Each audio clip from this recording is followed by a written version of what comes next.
안녕하세요. 사장님의 밥줄을 지켜드리는 생활 밀착형 컨설팅 채널 밥 컨설팅입니다. 오늘은 근로자에 대한 임금 지급의 원칙에 대해 말씀드리겠습니다. 근로기준법에는 근로관계에 있어서 근로의 대가인 임금이 확실하고 신속하며 예상 가능하게 근로자에게 지급될 수 있도록 4가지 원칙을 규정하고 있습니다.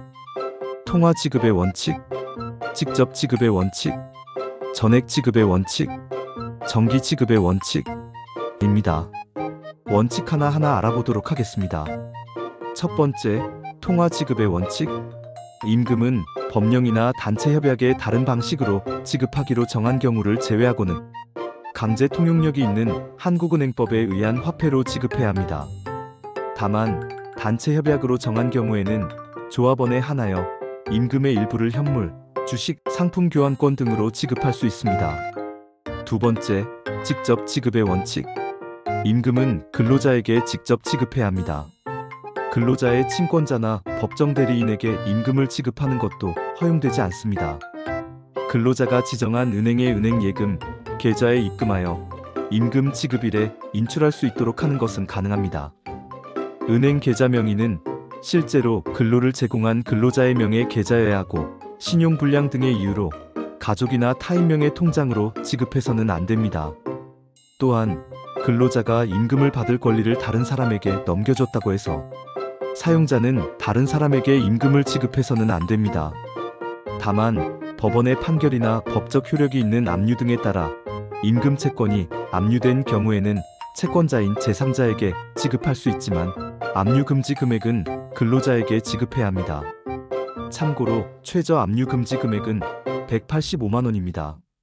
임금 수준에 따른 압류 금지 금액은 표를 참조하시기 바랍니다. 근로자가 소재 불명인 경우, 근로자의 소재가 파악되지 않고 연락이 되지 않아 근로자에게 직접 임금을 지급할 수 없는 경우에는 임금 지급 준비를 완료하고 임금 수령을 촉구하면 됩니다. 여기서 촉구란 전화, 문자, 이메일, 내용 증명 등의 방법으로 알리는 것을 의미합니다. 근로자가 사망한 경우에는 사망한 근로자의 권리를 승계한 민법상의 상속인에게 지급합니다. 세 번째, 전액 지급의 원칙. 사용자는 법령이나 단체 협약에 특별한 규정이 있을 때를 제외하고는 임금의 일부를 공제할 수 없고 전액을 근로자에게 지급해야 합니다. 따라서 법령에 근거 있는 경우 소득세, 지방세, 국민건강보험, 국민연금, 고용보험과 단체 협약의 노동조합비, 복리후생시설 이용비 등에 관한 공제를 규정하고 있는 경우에는 임금 공제가 가능합니다. 취업규칙의 규정이나 근로계약 내용을 근거로 한 임금 공제는 원칙적으로 허용되지 않습니다. 임금 상계는 원칙적으로 불가합니다. 임금은 근로자에게 전액 지급되어야 하므로 사용자가 근로자에게 손해배상을 청구할 일이 있다 하더라도 근로자의 동의 없이 상계할 수 없습니다. 다만 계산의 착오로 임금이 초과 지급되었을 때 임금을 상계할 수 있습니다. 이 경우에도 상계하는 시기와 초과 지급한 임금에 대한 조정으로 볼 수 있을 만큼 가까워 합리성이 있고 상계 금액과 방법을 근로자에게 예고하여 근로자 생활을 해할 염려가 없는 경우여야 합니다. 또한 근로자의 자유로운 의사에 따른 동의가 있으면 임금 채권을 상계하는 것이 가능합니다. 단, 이 경우에는 근로자가 자유로운 의사에 임금 상계를 동의했다고 볼만한 객관적인 이유가 있어야 합니다. 임금 채권 포기 반납. 임금의 포기란 근로를 제공하여 이미 발생한 임금에 대한 청구권을 포기하는 것을 말합니다. 구체적으로 임금이 발생하여 청구권이 생기기 이전에 임금을 포기하거나 반납하기로 하는 약정은 무효입니다. 임금 채권 포기 반납은 단체 협약이나 취업 규칙에 의해서 곧바로 이뤄질 수 없고 근로자 개인의 명시적이고 구체적인 동의가 있어야 가능합니다. 임금 삭감. 임금 삭감이란 아직 청구권이 발생하지 않은 임금을 기존보다 낮춰 지급하는 것을 말합니다. 임금 삭감은 단체 협약, 취업 규칙, 근로계약의 근거를 두고 실시할 수 있습니다.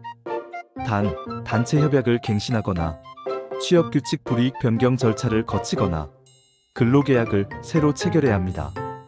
네 번째, 정기 지급의 원칙. 임금은 매월 1회 이상 일정한 날짜를 정하여 지급해야 합니다. 취업 규칙에는 반드시 임금 지급 시기를 명시해야 합니다. 임금 지급이 장기간에 걸치거나 부정기적으로 행해지면 근로자 생활이 불안하게 되는 것을 방지하기 위함입니다. 월 중에 근로자가 입사해도 입사한 달에 도래하는 첫 임금 지급일에 임금 일부를 지급하여야 합니다. 예를 들어 임금 산정 방식이 1일부터 말일까지 근로에 대하여 2월 25일에 임금을 지급한다면 근로자가 3월 5일에 입사하고 최초 임금 지급일이 3월 25일입니다. 회사 기준에 따라 3월 5일 입사한 근로자의 임금을 4월 25일에 지급할 경우 약 2개월 후에 임금을 지급하는 것이므로 월 1회 이상 지급하는 원칙을 위반한 것입니다. 이 근로자의 임금은 3월 5일부터 3월 25일까지 임금을 계산하여 3월 25일에 지급해야 합니다. 일용 근로자는 근로계약 시작과 종료가 당일에 이뤄지므로 원칙적으로 근로관계가 종료된 시점에 임금을 지급해야 합니다. 그러나 일용 근로자라 하더라도 일정한 기간을 정하여 상시적으로 출근하거나 출근이 예정된 경우에는 임금을 매월 정해진 날짜에 계산하여 지급하기로 정할 수 있습니다. 매월 지급하지 않아도 되는 임금 1개월을 초과하는 기간의 출근 성적에 따라 지급하는 정근 수당 1개월을 초과하는 일정 기간을 계속하여 근무한 경우에 지급되는 근속수당 1개월을 초과하는 기간에 걸친 사유에 따라 산정되는 장려금, 능률수당 또는 상여금 그 밖에 부정기적으로 지급되는 모든 수당 은 매월 지급하지 않아도 됩니다. 이 동영상의 내용은 고용노동부에서 제공하는 2025년 노무관리 가이드북을 참고하였습니다. 좋아요와 구독은 밥 컨설팅이 사장님을 위해 더 열심히 일할 수 있게 해주는 영양소입니다. 사장님의 성공, 저희가 함께 응원하겠습니다.